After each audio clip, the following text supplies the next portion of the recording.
Namaskar. Today we will discuss Indian cinema in the year 1926. In the year 1926, 95 films were released and many new directors came in, but our old established directors had complete control in the sense that Homi Master, S.N. Patankar, and Dada Saab Phalke, they all had 7 releases during the year. Of the directors, I would like to talk about Naval Gandhi and Mohan Bhavnani. Now, this Naval Gandhi was born in Karachi in 1897. He completed his education in Ahmedabad in 1919 before setting off on a European study tour. He made his with the film directional debut with the film Chandramukhi in the year 1924 for Ardeshir Irani's Majestic Banner, for which he went to direct several films, including Bombay Ki Sethani or Call of Satan in the year 1924, which became something of a cause célèbre. The film written by Mohanlal Ji Dave was based on a real-life incident and a famous court case in which a woman from a rich Gujarati family exchanged her child with another during a train journey. Since the family was from Bombay, the film's release generated much excitement and interest. When Naval Gandhi made Yauvan Chakra or The Vamp in the year 1926 for Sharda featuring Miss Yakwal, the Times of India of February 8, 1926 remarked, "So ancient heroes and serene goddesses are for the future to be replaced by vamps and bucket shopmen, and instead of battle and sudden death, there will be beauty and bandinage. It is a thoroughly reasonable experiment.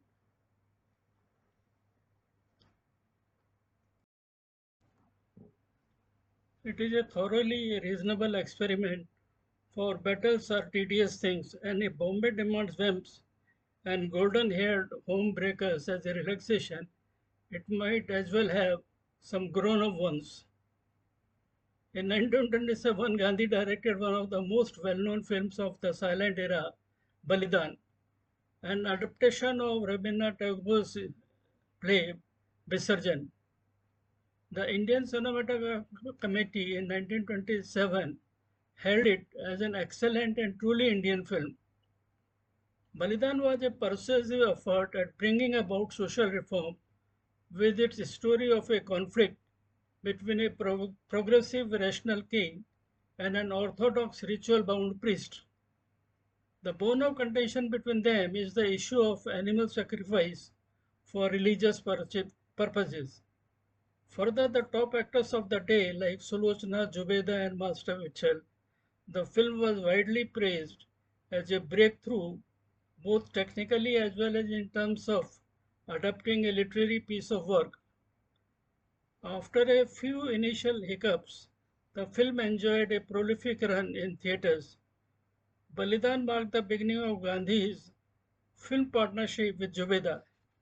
He went on to direct her in most of his films for Orient Pictures and Kohinoor United Artists, such as Devdas in 1930, Veer Rajput in 1930, Nadira in 1931, and Diwani Dunya 1931. The last film he directed was 1932 talkie Shikari, the only sound film he ever directed. During the Second World War, he worked as the Directorate of Service Cinematography, the film wing of the armed forces, where he produced P.V. Pathi's documentaries. Post the war, he began working as a sales executive for General Radio and Appliances Limited, Bombay. Not much is known about him after his stint as a sales executive. Now we talk about Mohan Bhagwani. Mohan Bhavnani was a significant producer-director who began his career in the silent era of Indian cinema. Born in 1903 in Hyderabad, Sindh, he migrated to India after partition. He graduated from the College of Technology, Manchester, and then went on to study filmmaking at the UFA Studios, Germany. On his return to India in 1924, he joined Kohinoor Film Company. Several of his early films, like Cinema Ki Rani in the year 1924, Veer Bala in the year 1925, uh, Bhamtu Bhoot in 1926, and Pagal Premi in 1926, had the actress Lochana in the lead and were integral to establishing her as a star of the times. In 1927, he shifted to Imperial Film Company, where he delivered one of the biggest hits, Wildcat of Bombay, starring Sulochana, in which she played 8 different characters: a gardener, a policeman, a Hyderabadi gentleman, a street urchin, a European blonde, an old banana seller, and a charitable pickpocket. The film was remade as a talkie, Bombay Ka Billi, in 1936, with Sulochana in the lead again. He also made films like Nasibni Leela in the year 1927, Gamdani Gora in the year 1927, Khwabe Hasti in 1929, and Hawaii Sawar in the year 1929 under the banner. In 1930, Bhavani made Vasant Sena based on Sudra Gupta's period classic Birshakatigam. Shot extensively in South India temples with their colorful rituals, the costumes of the films were designed by the renowned freedom fighter and social reformer Kamala Devi Chattopadhyay, who also acted in the film along with Enakshi Ramarao. Rao went on to marry Mohan Bhavnani. In 1931, he turned independent producer with Indian Art Productions, under whose banner he directed the film Farebi Jal in the year 1931, that despite performing poorly marked the debut of Durga Khote as well as Bhavnani's foray into sound filmmaking. Sensing that the end of the silent era was high, he traveled to Germany again in order to study sound filmmaking.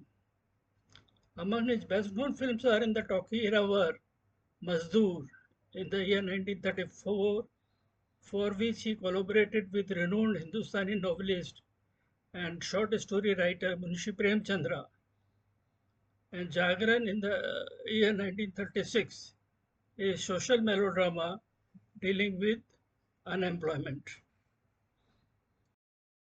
Bhavani's last feature, Ajit, in the year 1948, has been touted as India's first color shot on Kodachrome 16 mm and blown up to 35 mm in USA.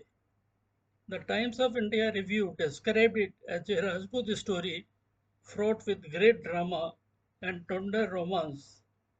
Bhavnan also made one of the earliest animation films titled Lafanga Langur with ex-UFA photographer Bodo Goodswick. An avid documentary filmmaker since the early 30s, he joined as the first chief producer of the films division in the year 1948 and continued in the position till 1955. In 1958, he was invited by the then Chinese premier Zhou Enlai to make a documentary about China, for which he traveled extensively throughout the country, along with cinematographers Kishore Rege and S.K. Kulkarni, to eventually produce the Himalayan Tapestry in the year 1957. So this is the story of Mohan Bhavnani, a very fascinating story.